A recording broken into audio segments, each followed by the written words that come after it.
नकुड़ में बीती रात एक कॉलोनाइजर सभासद ने 2 दर्जन हथियारबंद बदमाशों के साथ पहले तो नाजायज तरीके से एक रास्ते की दीवार को बुलडोजर से तोड़कर उस पर कब्जा करने का प्रयास किया।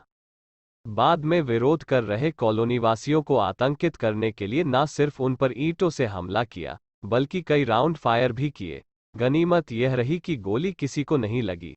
वहीं सूचना के बाद मौके पर पहुंचे एसडीएम, सीओ, तहसीलदार आदि ने लोगों से घटना की जानकारी ली और आरोपियों के विरुद्ध मुकदमा दर्ज करने के साथ साथ दीवार को पूर्ववत बनाने की बात कही।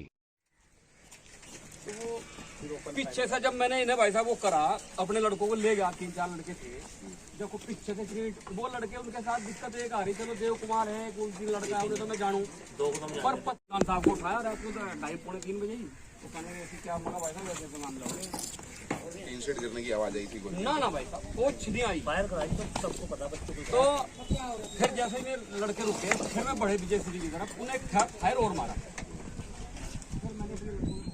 सहारनपुर नगर में आज भारतीय गोरखा सुधार सभा के द्वारा एक कार्यक्रम आयोजित किया गया। इस कार्यक्रम का मकसद करवा चौथ पर्व की तरह ही गोरखा समाज में हरियाली का पर्व मनाया जाता है। इसमें महिलाएं अपने पति की लंबी उम्र के लिए निर्जला उपवास रखती है और इसमें रेत से शिवलिंग बनाया जाता है। वही कुंवारी कन्या भी अच्छे वर के लिए इस व्रत को रखती है। महिलाओं ने बताया कि इस व्रत को रखने से कुंवारी कन्याओं को उनका मनचाहा वर प्राप्त होता है। वही शादीशुदा महिलाएं भी अपने पति की लंबी आयु के लिए इस व्रत को रखती है, क्योंकि यह व्रत शिव पार्वती से ही चला है। में हरतालिका गौरा तीज का व्रत है। ये माँ पार्वती ने शिव जी के लिए रखा था व्रत। हम निर्जल व्रत रखते हैं इसका, बालू का शिवलिंग बनाते हैं और मंडप बनाते हैं उनका। और व्रत रखने का पति की लंबी आयु के लिए, या कुंवारी लड़कियां भी रखती है अपने मनपसंद पति पाने के लिए। जैसे माँ पार्वती, थोड़ा सा बता दूं आपको, ये माँ पार्वती हिमालय की पुत्री थी, है ना। तो उनकी जब वो बड़ी हुई तो उनकी शादी की चिंता हुई हिमालय जी को, तो वर ढूंढने लगे पार्वती जी के लिए। तो नारद जी ने कहा कि विष्णु भगवान जी से अच्छा तो वर कोई है ही नहीं है।